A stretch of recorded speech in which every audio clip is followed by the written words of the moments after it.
സമുദ്രനിരപ്പിൽ നിന്ന് 16,000 അടി ഉയരത്തിൽ അതിർത്തിക്കടുത്ത് വമ്പൻ റോഡ് നിർമ്മാണ പദ്ധതിയുമായി മോദി സർക്കാർ.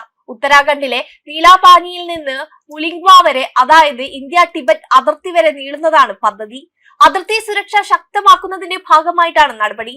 നരേന്ദ്രമോദി സർക്കാർ ഇതുവരെ നടപ്പാക്കിയിട്ടുള്ളതിൽ വെച്ച് ഏറ്റവും വെല്ലുവിളി നിറഞ്ഞ അതിർത്തി അടിസ്ഥാന സൗകര്യ പദ്ധതികളിൽ ഒന്നാണിത്. ബോർഡർ റോഡ്സ് ഓർഗനൈസേഷൻ ആണ് പദ്ധതി നടപ്പാക്കുന്നത്. അവിടെ നിലവിലുള്ള മണ്ണ് റോഡിനും ട്രക്കിംഗ് പാതയ്ക്കും പകരം എല്ലാ കാലാവസ്ഥയിലും ഉപയോഗിക്കാനാവുന്ന ഒരു തന്ത്രപ്രധാനമായ റോഡ് നിർമ്മിക്കുകയാണ് ലക്ഷ്യം. ഇത് നീലാപാനിയിൽ നിന്ന് മുലിംഗ്വ ബേസിലേക്കുള്ള സൈനിക വിന്യാസത്തിന്റെ സമയം ദിവസങ്ങളിൽ നിന്ന് മണിക്കൂറുകളായി കുറയ്ക്കുകയും കഠിനമായ കാലാവസ്ഥയിൽ പോലും സൈനികരുടെ വാഹന ചലനം എളുപ്പമാക്കുകയും ചെയ്യും. പദ്ധതിയുമായി മുന്നോട്ടു പോകുന്നതിന് BRO ഇതിനോടകം തന്നെ കൺസൾട്ടൻസി സേവനങ്ങൾ തേടിയതായാണ് വിവരം. 104 കോടി രൂപയാണ് പദ്ധതി ചെലവ് കണക്കാക്കിയിരിക്കുന്നത്.